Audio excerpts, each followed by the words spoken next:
Miércoles 15 de febrero, año 2023, son las 11:04 en todo el territorio dominicano y el día de hoy tenemos la oportunidad de conversar con el doctor Ángel González Medina, cardiólogo, sobre la microbiota, el papel que tiene en la salud cardiovascular. Doctor, a ver, esos microorganismos que nosotros tenemos de forma natural, que viven en los intestinos, ese es su lugar de residencia. Ahí, exacto, esos son naturales. Nosotros tenemos, por ejemplo, estafilococo epidermidis sobre la piel. El estafilococo vive en la piel. Si lo sacamos de la piel y lo colocamos en la garganta, entonces provocan problemas. O el estreptococo. O el estreptococo beta hemolítico, por ejemplo. Normalmente tienen sus lugares de residencia, viven ahí. En el tubo digestivo, esa microbiota, ¿cómo podemos nosotros entender que la presencia de ellos ahí garantiza un estado cardiovascular favorable? ¿Y cómo es eso? Que cuando migran, entonces eso traduce a trastorno, traduce enfermedad. Sí, porque al cambiar de escenario, un escenario que no es el que totalmente ellos utilizan, entonces se está exponiendo a un tejido que normalmente no tiene bacterias, que no tiene microorganismos, entonces se produce el impacto, es un cuerpo extraño que llega. Y entonces va a causar infección y procesos inflamatorios. Fíjate, hay un aspecto sumamente muy importante. Fíjate que, por ejemplo, ¿cuál es la causa más frecuente de infecciones urinarias? El microorganismo, el Escherichia coli. Que viene de atrás. Y viene, que viene del intestino, claro. Del ano. Nada más tiene que dar un salto de arroz. Y no, en el caso de la mujer. y no solamente eso, que después que se introduce a la vía urinaria, se hace muy resistente y vuelve otra vez, y tú la combates y vuelve otra vez. La educación de enseñarle a las niñas cómo higienizarse. Correcto. Cómo higienizarse el ano. Si se hace de atrás hacia adelante, estamos llevando el Escherichia coli y demás hierbas aromáticas, estamos llevando la pupú hacia la vía urinaria, hacia la vagina y hacia la vejiga. Entonces, eso para que nos hagamos una idea. Entonces, fíjate, inclusive, tú sabes, en la vagina hay bacterias. Claro, que conviven ahí, son parasitarias ahí, están ahí comensales. O sea que, y en la boca tenemos, lo que pasa es que aprovechan determinado escenario para causar su infección. Yo le decía a mis estudiantes siempre, no hay peor cloaca que la boca. Hay cantidad de bacterias.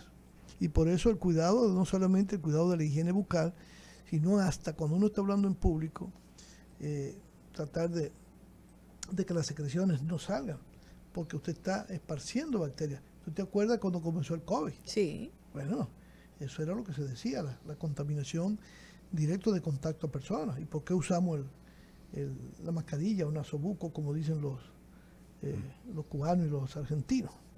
Ahora, tenemos la bacteria, ¿verdad? La E. coli en el intestino no produce nada y en el aparato urinario, sí. Ahora, ¿qué produce la bacteria? ¿Verdad? Que en un tejido hace daño y en otro tejido no. ¿Es la presencia solamente de la bacteria? ¿Produce alguna sustancia la bacteria? Sí, muchas de las bacterias, quizá no todas las cepas, pero algunas tienen, tú sabes que tienen diferentes componentes, hay diferentes especies dentro de una misma bacteria. Entonces, además de ser agresiva, de producir inflamación, pueden producir toxinas. Y esas toxinas se absorben. Y muchas de esas toxinas, que son las que causan generalmente, las que tienen que ver con el shock séptico, con la septicemia, es que se adhiere al endotelio vascular. Y después que se eso pegó es dentro de la arteria, ¿verdad? Dentro de los vasos. Por donde viaja la sangre. Por donde viaja la sangre. Y eso es que aunque tú le des el antibiótico al paciente, si tú actuaste tarde, ese daño que produjo la toxina es irreversible. Hay que esperar a que esa toxina se libere. Entonces, por eso es que mientras más temprano tú actúas. Yo recuerdo que yo le enseñaba a los muchachos mucho sobre el shock séptico. Cómo sobrevenir el shock séptico y cómo una de las manifestaciones... ¿Qué es el shock séptico para las personas que nos escuchan? Un estado de shock séptico es una infección que se ha diseminado por todo el organismo, o sea, una septicemia, pero que ahora está en shock. Está en shock. Es decir, ahora el paciente está hipotenso, está con dificultad respiratoria, porque tiene un estado de toxicidad sistémico. Yo recuerdo que yo le enseñaba mucho a ellos un dato clínico que es sumamente importante, y es que estos pacientes una de las manifestaciones iniciales, muchas veces, quizás no siempre se da, es un estado de hiperventilación inexplicable. O sea, que es momentáneo. Respiran. Exacto. Rápido. Sin razón. Entonces respirando y se le quita. Es porque bacterias están entrando a la sangre y están diseminando toxinas. Entonces, ese es el momento de tú pensar en el diagnóstico. Porque si llega en shock, tiene que el antibiótico prender muy bien y hacer tú todas las medidas que tienes que tomar para que eso sea reversible. Porque si el paciente además es vulnerable porque tiene un cáncer, tiene una leucemia, está desnutrido, ese paciente le va a ir mucho peor. Doctor, usted ha dicho, mantener la microbiota en equilibrio es garantía de salud, de que no van a aparecer ciertas enfermedades. ¿Cómo yo logro esto y por qué razones se altera la microbiota? ¿Cuáles son los factores que pueden influir en que se altere? Claro, hay múltiples factores que pueden influir. En primer lugar, fíjate, ellas juegan un papel importante, porque a veces si no tenemos ese tipo de bacterias, a veces no podemos digerir algunos alimentos. Son necesarias. Por ejemplo, la celulosa que tienen los alimentos, los vegetales. Las termitas. ¿Por qué tú crees que las termitas comen madera? Porque tienen su microbiota y eso le ayuda a digerir el material de la madera. Entonces, juegan un papel importante. El problema es que entonces te hace daño por otro lado, eso obviamente. Entonces, ¿cuáles factores? Mantener un equilibrio. Ese equilibrio, las microbiotas son iguales que los organismos. Los microorganismos tienen un componente genético. Y cuando tú estableces, se ha demostrado que, por ejemplo, determinados alimentos favorecen, que haya, sobre todo los alimentos ricos en azúcares, los alimentos ricos en grasas. En cambio, las fibras es al revés. Las fibras son al revés.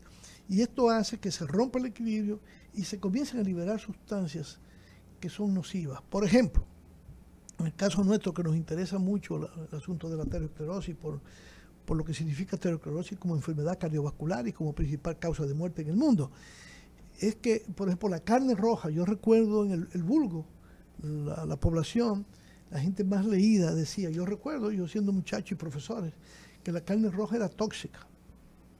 Y sabes una cosa, que años después yo tuve que darle la razón. ¿Por qué? Porque se ha demostrado, en estudios ya bien hechos, en Cleveland Clinic inclusive, donde se han hecho más esos estudios, que la carne roja, la proteína de la carne roja, es procesada por esas bacterias y la convierten en otra sustancia. Por ejemplo, la colina o la carnitina, ellos la transforman. Entonces la convierten en una sustancia y esa sustancia que se llama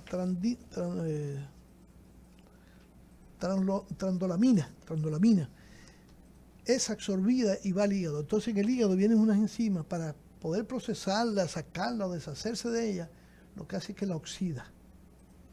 La oxida es decir que la transforma. Y en esta al oxidarse adquiere otro nombre, se llama trandolamino oxidasa, que a los muchachos yo les digo siempre, la TMAO, como una forma de que se entienda. La TMAO. TMAO, sí, porque T del inglés, T, la M de nosotros, y AO, porque es TMAO, TMAO, okay. La TMAO en español. Pero yo, para darle un poquito más de entonación, le digo TMAO, en vez de decir en inglés que es TMO, entonces, para que la puedan manejar como dato. Entonces, esa TMAO, o TMAO, juega un papel de dañar o injuriar al endotelio vascular. Y esto favorece, junto con otras alteraciones, el desarrollo de aterosclerosis. De tal manera que ellos pudieron demostrar, agarraron un grupo de pacientes y le dieron dieta rica en carne roja, dieta vegetariana y dieta para vegans, o sea, predominantemente fibras. ¿Y qué observaron? Que el paciente que más producía, en el que más se elevaba la TMAO, eran los carnívoros. En cambio, los vegetarianos, los que menos la producían, y los vegans se quedaban un poquito bajos, cerca de los vegetarianos. Lo que entonces adquiere importancia o trascendencia de que la dieta debe ser predominantemente con un alto consumo de vegetales, además de todas las otras propiedades que tienen estos vegetales. Claro. Y esto favorece que haya una menor producción de estas sustancias. Y no solamente vegetales, incluso hay algunas sustancias que juegan algún papel importante en esto, que ellos lo demostraron.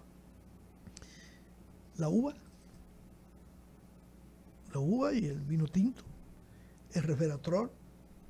¿Qué papel juega el vino? Juega y un la papel uva? importante en evitar la oxidación de esa sustancia. Entonces, el aceite de oliva, porque es una grasa que es procesada de manera, el resultado es diferente, ¿no? En frío. Prensado en frío. Prensado en frío. Y hasta encontraron que la sustancia que lleva, la sustancia que se encarga de evitar que esta sustancia tenga su efecto, se llama dimetilbutano, DMB. Entonces, está contenida hasta en una cerveza. La encontraron en la cerveza Guinness Stout, que es la morena. Claro, no se preconiza que la gente tome cerveza para eso, sino que coma más vegetales, claro, menos carne roja, obviamente. Por eso yo, cuando tengo la oportunidad de comer una buena carne roja, lo primero que pido es la copa de vino, sí, como una forma de contrarrestar ese efecto negativo, y obviamente aceite de oliva. Y le agrego aceite de oliva así crudo, como una forma de tratar de revertir el efecto negativo que pudiera tener. Sí. Una cosa, veo que no menciona la carne blanca, es lo primero.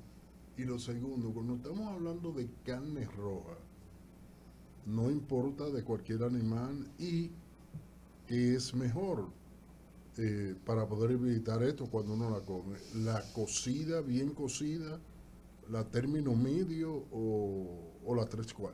Bueno, fíjate, no hay estudios precisos sobre ese aspecto. Probablemente habría que esperar a ver si hay resultados sobre esto. La pandemia evitó que uno se enterara de qué está pasando, porque en los escenarios científicos, y espero que ahora que voy al Congreso del Colegio Americano de Cardiología después de 3 años, esto, después de 3 años no, va a ser 4 años ya, porque desde el 19 todo se interrumpió, entonces pasó el 19, pasó el 20, el 21, el 22. El año pasado, bueno, se hizo virtual, pero no era lo mismo, porque entonces muchos simposios satélites que se hacen con este tipo de, con diferentes temas, y esto yo lo viví en simposios satélites, fundamentalmente, que se hacían para esto, que lo hacía un organismo que se llama, una institución que se llama el Grupo de Investigación de Biología Molecular, y yo me hice miembro de ese grupo, y ellos dan una conferencia que asisten unos 150 cardiólogos del mundo, porque se hace el día antes para no interrumpir el Congreso. Y ahí Son cursos precongresos, ¿no? Sí, y se tratan los temas más impactantes. ¿Sí? Lo último que hay, por ejemplo, en diabetes, en hipertensión, en fallo cardíaco, en enfermedad coronaria, se trata en ese día. Y ahí ese fue el escenario. No es que no se tratara en el Congreso, pero no era lo mismo ver allí al individuo que está investigando esto y haciéndolo de una forma abierta, en la que tú puedes conversar con él, no esos 10 minutos que le dan para presentar una conferencia, muchas veces 10, 12 minutos, que a mí me tocó hacerlo, una oportunidad que me dieron hace unos años, eran 12 minutos para yo poner mi tema. Claro, una satisfacción, porque el tema que yo traté era un tema nacional, sobre los factores de riesgo en República Dominicana, o sea, no fui a hablar de otra cosa, sino de lo que es nuestro y de lo que nosotros habíamos hecho. Y obviamente eso es importantísimo, porque se habla mucho del estilo de vida, de que el estilo de vida no solamente es caminar, es no tomar mucho alcohol, es también alimentarse adecuadamente. Entonces se demostró que el individuo que hacía ejercicio y llevaba una buena dieta tenía un mejor equilibrio de la flora intestinal. La carne roja se habla específicamente o predominantemente sobre la carne de res, los embutidos y la proteína que tiene el huevo y que tiene los quesos. Las proteínas que tiene el huevo. Sí, que también se especifica que esa proteína también puede ser, al ser procesada, sobre todo por las bacterias que no son beneficiosas, no solamente se puede reponer el equilibrio, sino que puede haber una mayor producción de estas sustancias negativas que van a dañar el endotelio, la capa interna de los vasos sanguíneos. Para ser preciso, se está hablando de la clara de huevo. Básicamente. Sí, porque entonces, la yema es colesterol. Sí, la yema es colesterol. Entonces, ¿no es conveniente comer huevo? Sí, claro. Es una proteína muy favorable. Controlar las cantidades. Exactamente. ¿Qué uno recomienda? Que tú puedas comerte, por ejemplo, 3 a 4 claras de huevo. Porque acuérdate que... ¿Y la yema? ¿Qué pasa con la yema? Colesterol. Dos yemas, sobre todo si el individuo tiene colesterol, no más de 2. El que no tiene problemas, tiene un bajo riesgo, puede llegar a 3 o 4. Recordemos que ¿qué tiempo? En una semana. ¿En una semana? Claro. No, en una senta no. en una semana, doctor Lafontaine. Entonces, ¿qué pasa con esto? ¿Qué cantidad de claras, doctor? ¿Qué pasa? No, diario. Tú puedes comer hasta 2 claras diarias. Sí. Ahora, tiene que eso ir asociado también con otros cambios del estilo de vida, obviamente. Es muy importante, oye, esto es sumamente importante. A veces yo digo a la gente, no, mira, 2 claras, quiere comerse una tortilla, por ejemplo. Sí. Bueno, 2 claras con una yema. Eso es importantísimo.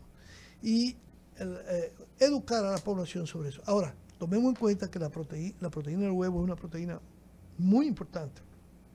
Muy importante. Y está en la clara. Oigan bien, el doctor Ángel González Medina. Entonces, está en la clara. Y es la proteína más barata.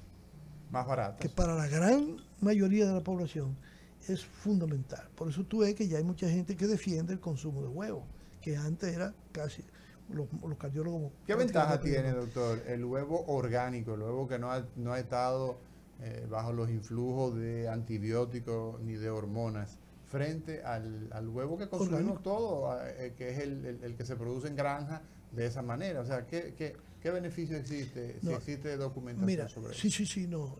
Lo que se plantea, y en eso está trabajando la división de la Organización de la Salud, que tiene que ver con la parte de la UNESCO, ¿verdad? Y la parte que tiene que ver con la parte de salud, la importancia de consumir cada vez más. Por eso tú ves ya en los supermercados huevos de gallina libre. O sea, son criadas en ambiente, porque la gallina, que está en una granja, ni siquiera corre. Acuérdate que tenía mucho que ver también del tipo del ambiente donde se cría la gallina. Entonces, aparte de eso, las hormonas, antibióticos, que precisamente los antibióticos, ya lo dijimos al principio, alteran la flora intestinal y pueden ser, a veces acabar, o sea, matan esos microorganismos y producen muchísimo daño. Vamos a ver qué dice la gente, doctor, en Cátedra Médica. Adelante, buenas.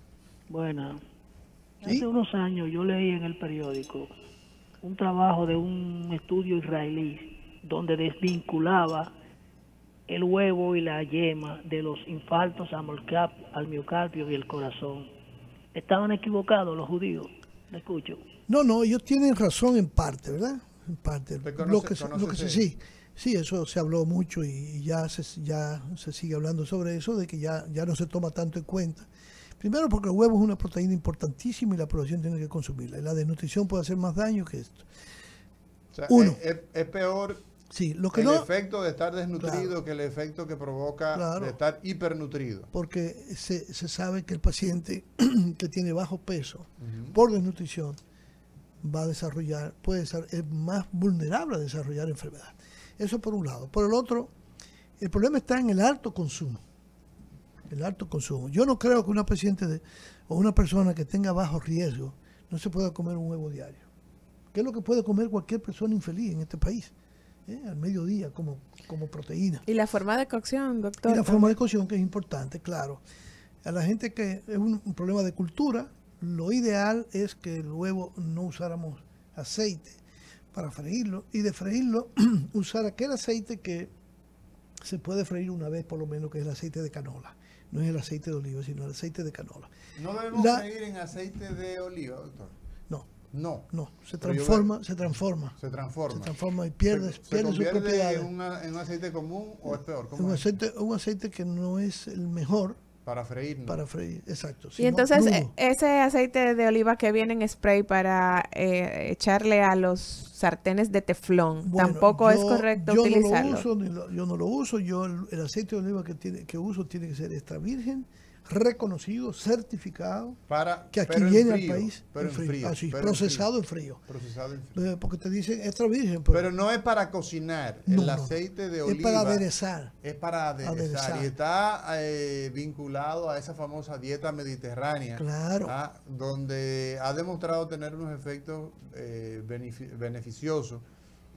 Sobre todo en materia cardiovascular, pero en frío. Claro. Fíjate que una cosa que a veces yo hago, por una forma de enseñarle, por ejemplo, yo no soy un gran consumidor de pan, aunque me crié en el patio de una panadería y metido en una panadería. La cantidad de azúcar que le ponen es lo que le da el color al pan. Óyeme, la cantidad de azúcar que le ponen al pan para producir. Aparte de la grasa. Es una cosa de loco. Señores, vamos a una pausa, doctor Ángel González Medina. Voy a hablar hablando sobre la microbiota intestinal y el efecto que tienen esos microorganismos, esos parásitos, como decía una señora allá en Altamira, esos parásitos que viven ahí en el tubo digestivo, cómo la microbiota intestinal antes de que Isidro pase, para que no se quede en el aire lo de la pregunta. Es cierto, lo que pasa es que al paciente que ya tiene riesgo, que tiene colesterol elevado, entonces hay que controlar el consumo de huevos, de yema de huevo. Pero el paciente sano, normal, no. Se considera que no es un precipitador de enfermedad, a menos que usted tenga una condición. Decía Liz hace un momentito, la forma de cocción tiene importancia. Ahora en algunos restaurantes te sirven huevos al horno. Al horno. Sí, al horno. Al horno. Sí, al horno. O sea, ahora, le voy a decir una cosa. Se procesa en el horno y aunque la verdad es que tiene conserva su sabor. Y en agua, quiero que sepa que antenoche, esa fue mi cena. El pochado. El huevo pochado. El huevo pochado. Hice el huevo frito en agua, porque quería huevo frito. Me dio ese deseo de comer huevo frito en agua. ¿Y cómo es eso, doctor? En el agua, tú lo echas y entonces con el agua le vas echando un poquito de agua. Lo que yo hago normalmente es que aprovecho. ¿Pero pone agua primero? Le echo un poquito de limón. Ajá, explíqueme una cosa. Exacto. Si tú lo haces con agua nada más, entonces queda prácticamente insabor. Sí. Y entonces yo lo que hago es que le agrego un poquito de limón al momento que lo echo. Sí. Hago un poquito de limón y si tengo un poquito de ajo molido o ajo normal, así le echo un poquito para darle sabor. Pero queda la yema completa. Sí. Pero es el huevo pochado, el famoso huevo pochado que se ha hecho muy famoso, pochado, que es en agua. En agua, exacto. En agua, yo lo conozco en agua y vinagre. Sí. No, yo no le pongo vinagre.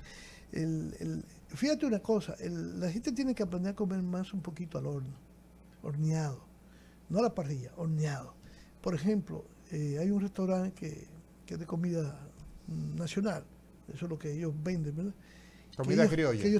Que te venden, por ejemplo, cativía. Y la cativía te la ponen al horno, no te la fríen. Y eso es maravilloso porque entonces no tiene esa grasa, esa cantidad de grasa. La comes sin culpa. La cativía es a base de yuca, ¿no? A base de yuca. Sí. Se corta, se usa la yuca que es menos dulce también, que tiene menos carbohidratos. Se aprovecha. Y eso se guaya y tú tienes una harina que no solamente se hace la empanada, se hacen hojaldres. Mi mamá era una especialista haciendo hojaldres de cativía. A gente le dicen hojadra. Hojadra, pero es hojaldres, ¿no? Sí. Y estas ollas que hay ahora donde tú fríes sin aceite, las freidoras de aire. Al aire, sí, eso es. Bueno, sí, eso sí. Air fries. El problema de eso, ¿tú sabes cuál es? ¿Cuál? Las papas. Que la gente papa frita. No, exacto. ¿Por qué tú no me fríes otra cosa? Papa. Esas papas ya para preservarlas tienen un preservante.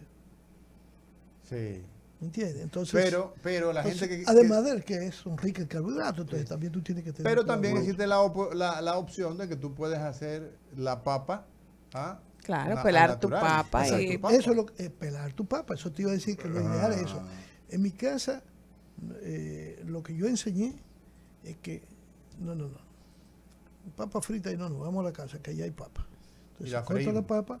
Y tiene un sabor hasta diferente. Sí, es cierto. Doctor, pero la tecnología como tal del air fry es recomendada. O sea, porque aquí no vemos que hayan, por ejemplo, el tema del microondas, muy cuestionado, pero aquí es calor y utiliza entonces una fuente de aire. O sea, que aquí, una especie de reciclaje de ese calor. Exacto, sí. Yo hasta ahora no he visto nada, ninguna publicación en especial, pero cada vez se usa más. Sí. No ha salido nada todavía diciendo que, a diferencia del microondas, que modifica las proteínas. Exacto. Sí, modifica las proteínas. Y por eso cada vez tú ves que se usa menos. Bueno, en mi casa es un microondas. En casa tenemos un microondas, pero es para guardar los huevos. Sí. Para guardarlo. Es un almacén ese microondas. Sí. Es un almacén porque se compran muchos huevos. Claro. Y es como la carne a la parrilla. La carne a la parrilla, muy bien. Pero yo prefiero que me la pongan a la plancha. A la plancha. ¿Por qué? Porque el carbón libera un componente que es procanceroso. Eso está demostrado hace muchos años. Desde antes yo soy estudiante de medicina. Ese es el carbón. Que por eso es que en Japón se consume mucho y había más. incidencia de cáncer de estómago. De estómago. Doctor, pero también existe, por ejemplo, la famosa, el barbecue, que es no utiliza carbón, sino lo que utiliza es el gas. Entonces, si vamos a comparar uno y otro, ¿qué usted piensa? Mira, ¿O qué existe de...? Yo prefiero la plancha. La plancha, sigue con la plancha. Sí, yo sigo con la plancha porque acuérdate también la combustión. La combustión. Sí. La combustión es negativa. Entonces, ok, tú la haces al aire libre, perfecto, pero no es lo más adecuado. Ya sabemos que cocinar con leña en nuestros campos, que es maravillosa la comida cocinada con leña. Sin embargo, al que cocina le causa muchos efectos. Y hay gente en los campos que se sorprenden de que tienen enfermedad coronaria, que no eran fumadoras, pero cocinaban todos los días con leña. Y ya, en un estudio que se llama Pure, en más de 55,000 pacientes que se estudiaron en el mundo, incluyendo latinoamericanos, se demostró que cocinar con leña es un factor de riesgo. Cocinar con leña. Hay que ver qué es lo que... cuál es el componente. Y ahí encaja que la pobreza es un factor de riesgo. Eso pudiera ser, porque quizá ahí el enfoque es... porque mira, una brasa, o sea, la brasa como tal.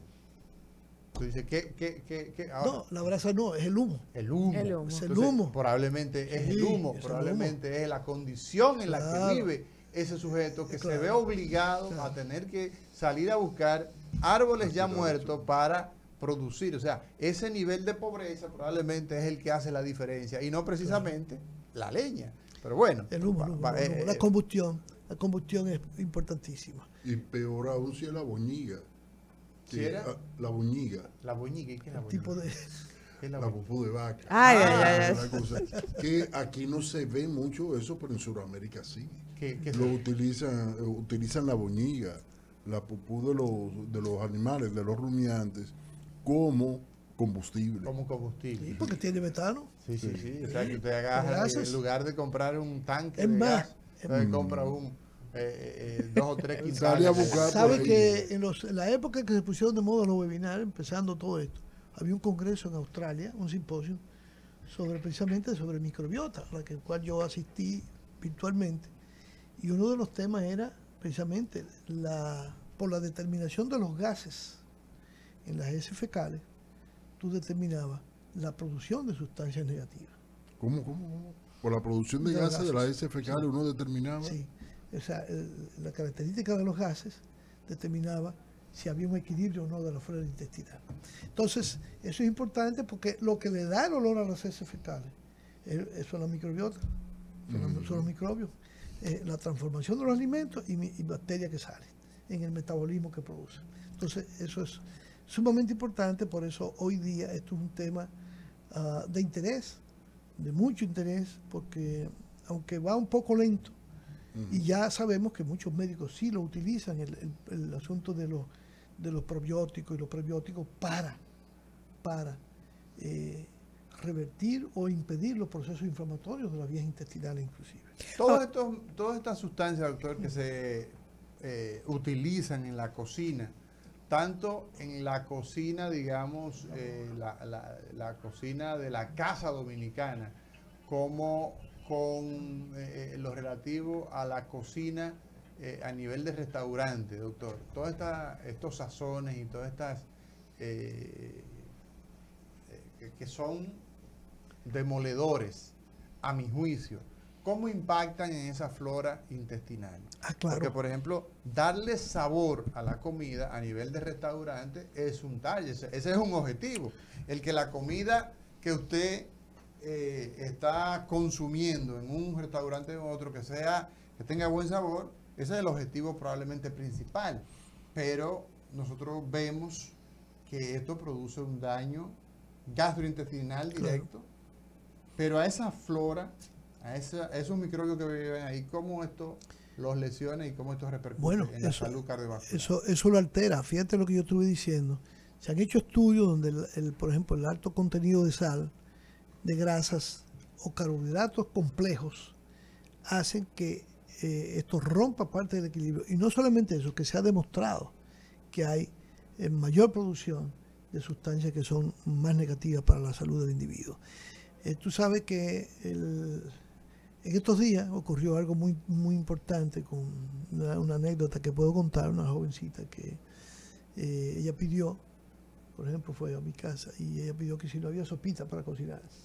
Claro, su mamá le decía, no, mija, aquí eso no se usa, eso está prohibido usarlo aquí, porque desde hace mucho tiempo yo he tratado de que la gente no consuma los caldos de pollo. Primero porque es grasa mala y es hecha de grasa mala la que tiene. Y además que es obtenida de todo lo que se bota del pollo. O sea, eso es lo que la gente... y eso es grasa, la grasa de la piel del pollo, de los residuos del pollo, como le llaman. Y yo recuerdo cuando se comenzó a hablar de que había que importar alimentos, de que para que la gente se alimentara, el Estado, una de las cosas que incluyó fue patica, alitas. Es increíble, está bien, la cultura. ¿Tú sabes cuántos millones de libras de alitas iban a vender en el Super Bowl? 300 millones de libras. Es una cosa increíble. ¿Por qué? Porque es una cultura de norteamericanos que nos la impusieron a nosotros. Claro, nosotros cuando niños, a mí, yo nunca fui un consumidor de alas. A mí me gustaba la saurita, que tiene colesterol también, obviamente. Pero, tú sabes, las madres a uno, antes de la comida te daban la saurita porque tú entretenerte. Pero es muy interesante, mira, eso está previamente demostrado, incluso dándole dieta a otra cosa que puede que se ha pensado que puede influenciar, es el ayuno. El ayuno prolongado. ¿Qué pasa con el ayuno? Que con el ayuno prolongado se vio que había cierto beneficio. Probablemente porque tú estás dejando de consumir. Sobre todo, probablemente yo no he visto el estudio, pero a lo mejor eran personas que se alimentaban con alimentos ricos en grasa y carbohidratos. Y se observó que hubo beneficio. Y cuando esto se agregó a una dieta mediterránea o a una dieta DASH, los beneficios fueron mayores. El ayuno con la dieta mediterránea. Con la dieta mediterránea. La dieta DASH, una dieta DASH. Esa es la que es más baja en grasa, pero también baja en sal. Okay. La mediterránea se diferencia un poco más, y vegetales, porque también está el uso de pescado, están los lácteos, el queso bajo en grasa. Entonces, son las dos dietas que se preconizan, la dieta DASH y la dieta mediterránea. La dieta mediterránea para mí es muy favorable porque tú comes fundamentalmente pescado, los quesos que tú comes son quesos bajos en grasa, no tienen carbohidratos porque saben muy poco, mientras menos sabor, más saludables son las cosas, definitivamente. Y por supuesto, vegetales, frutas, que es lo que la gente debe comer. En un país como este, donde tenemos mucha fruta, donde tenemos vegetales, a veces yo me sorprendo como hay campos, en mi pueblo, donde se producen tantos vegetales, y la gente no come vegetales. La gente come pan, come mucha carne guisada. Carne frita. Claro. Que es lo que el ambiente precisamente le favorece, pero hay que tratar de cambiar ese ambiente. Aquí se ha introducido mucho la dieta china y todo el mundo dice que es la dieta más saludable que hay. ¿Qué tan de cierto hay en esto? No. Fíjate, los chinos, la gente cree que es saludable porque ve a los chinos delgados. Pero es un fenotipo. Y la gente dice que no ve entierros de chinos. Pero mira, hay un estudio interesantísimo. Pero lo importante de eso es que los chinos comen mucho cerdo. Sí, claro, mucho cerdo. Claro. Y tú sabes que lo ofrecen. O sea, lo que pasa es que sí, que la comida vegetariana de ellos es excelente. Sí. Es muy buena. Sí. Es como la cocina tailandesa, que es predominantemente muchos vegetales también. Sí. Y es riquísimo. Doctora, hay un artículo escrito por la doctora, por Francini Plasencia, donde habla justamente de la famosa sopita, del caldito de pollo y cómo existe algunos datos que son de mucho interés. Yo les invito incluso a que ustedes pues busquen este artículo. Francini Plasencia es profesora de nutrición y es una académica a carta cabal y ha escrito este artículo donde da cuenta, ¿no?, de que en un estudio que se hizo por el Instituto de Nutrición de Centroamérica y Panamá, INCAP, y también por USAID en el 2013, a partir de encuestas, se encuestaron hogares, y de esos hogares se estableció que el 60% de los hogares disponían de este tipo de producto en sus casas. El contenido altísimo de sal, por ejemplo, es uno de los grandes problemas, de los peores problemas que tenemos con este tipo de productos. Y el consumo de esta sustancia, de los famosos caldos de pollo, es esencialmente en los hogares pobres.